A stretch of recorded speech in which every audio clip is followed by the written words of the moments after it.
Kenapa kasus ini berlarut-larut, Pak? Kenapa harus sampai 8 tahun baru saat ini bisa tertangkap untuk sisa tiga terduga tersangka ini? Yang paling tahu jawab ini adalah Polri ya, karena Polri yang membuat DPO itu. Saya Hmm. kan sudah pensiun gitu. Tetapi sorotan saya dari luar ya, karena saya sudah rakyat jelata gitu, adalah ini tergantung kemauan gitu kan, keseriusan waktu itu. Nah buktinya setelah diviralkan kan dalam hitungan hari kan ketangkap.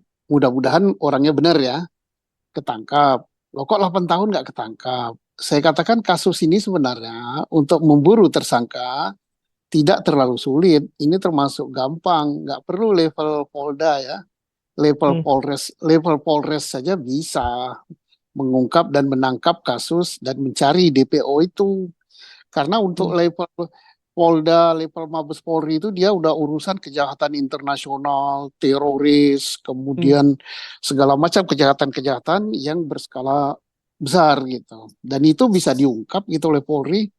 Teroris internasional aja, Nordin Muhammad Top, kemudian Dr. Azari, narkoba jaringan internasional bisa ditangkap, bisa diungkap, dan hitungannya nggak sampai tahun gitu.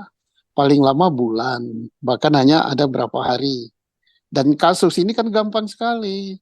Kalau Hmm. betul itu DPO-nya itu ada orangnya, kan ini kan hanya anak-anak geng motor. Apa susahnya nyarinya kan?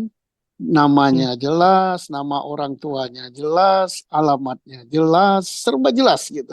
Jadi nggak ada kesulitan gitu. Ya. Hmm. Jadi mengapa lambat? Nah maka saya katakan ini faktornya adalah kemauan gitu. Hmm. Eh, Kemungkinannya apa ya, Pak ya? Kalau misalkan kemarin disebutkan bahwa terduga pelaku ini merupakan buruh bangunan, tadi Pak Susno mengatakan bahwa kalau teroris saja bisa ditangkap gitu, Pak. Kenapa buruh bangunan ini bisa mengecoh polisi hingga 8 tahun? Apa kemungkinannya, Pak, yang bisa menyebabkan ini? Saya katakan tidak mungkin dia bisa mengecoh polisi ya. Hmm. Karena polisi itu, apalagi level Polda ya, karena kasus ini terakhir ditangani Polda ya, Polda Jawa Barat gitu kan.